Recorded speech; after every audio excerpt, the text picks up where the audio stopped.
L'Église catholique fait mémoire de saint Sabba et de saint Gérald et Géraldine.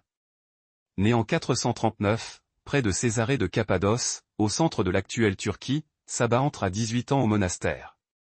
Fasciné par la solitude et désireux de connaître la terre du Christ, il se fait pèlerin au lieu saint. Il établit son ermitage dans une grotte de la vallée du Cédron. En ce vieux siècle, la Palestine était envahie de moines de deux sortes, les Cénobites, qui vivaient en communauté, et les Anachorètes, qui menaient la vie érémitique. Saint Sabba eut l'heureuse idée de créer un style de vie intermédiaire et équilibré. Il fonde des eulors, sorte de hameaux d'ermitage, associant solitude et vie communautaire autour de la liturgie et sous la direction d'un père abbé. Devenu higoumène, supérieur de tous les moines de Palestine, Sabba meurt le 5 décembre 532. Plusieurs autres saints ont illustré ce prénom qui signifie en hébreu force divine. Vaillante fête à tous les moines. Saint Gérald et Géraldine. Né au Quercy dans le Lot, Gérald devient moine au XIe siècle dans la splendide abbaye de Moissac, en Haute-Garonne. Sans doute espérait-il y rester toute sa vie quand, de passage, l'évêque espagnol de Tolède fut frappé par la beauté de la liturgie de ce monastère. Il apprit que le moine Gérald, aussi fervent religieux que musicien de talent, en était l'animateur. L'évêque le décida à repartir avec lui en Espagne où il réformera le chœur des chanoines de la cathédrale de Tolède. Sa réputation se répandit bientôt jusqu'au Portugal, il sera appelé comme évêque de Braga, malgré toutes ses réticences.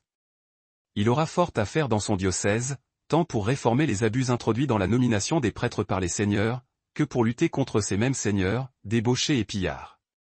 Saint Gérald déploiera un zèle et une énergie extraordinaires pour rechristianiser son diocèse de Braga, après une longue occupation par les Maures. Il terminera sa vie terrestre à Borno au Portugal, le 5 décembre 1109.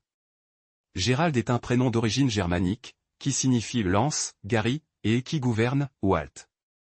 Saint Sabba et de Saint Gérald et Géraldine, priez pour vous.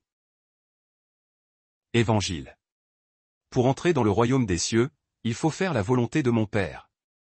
Alléluia, Alléluia. Cherchez le Seigneur, tant qu'il se laisse trouver, invoquez-le, tant qu'il est proche. Alléluia. Évangile de Jésus-Christ selon saint Matthieu. En ce temps-là, Jésus disait à ses disciples: Ce n'est pas en me disant, Seigneur, Seigneur, qu'on entrera dans le royaume des cieux. Mais c'est en faisant la volonté de mon Père qui est aux cieux. Ainsi, celui qui entend les paroles que je dis là, et les met en pratique, est comparable à un homme prévoyant, qui a construit sa maison sur le roc. La pluie est tombée, les torrents ont dévalé. Les vents ont soufflé et se sont abattus sur cette maison. La maison ne s'est pas écroulée, car elle était fondée sur le roc.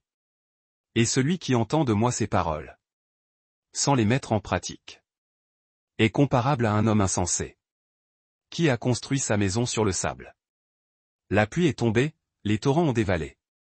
Les vents ont soufflé, ils sont venus battre cette maison. La maison s'est écroulée. Et son écroulement a été complet. Acclamons la parole de Dieu. Louange à toi Seigneur Jésus.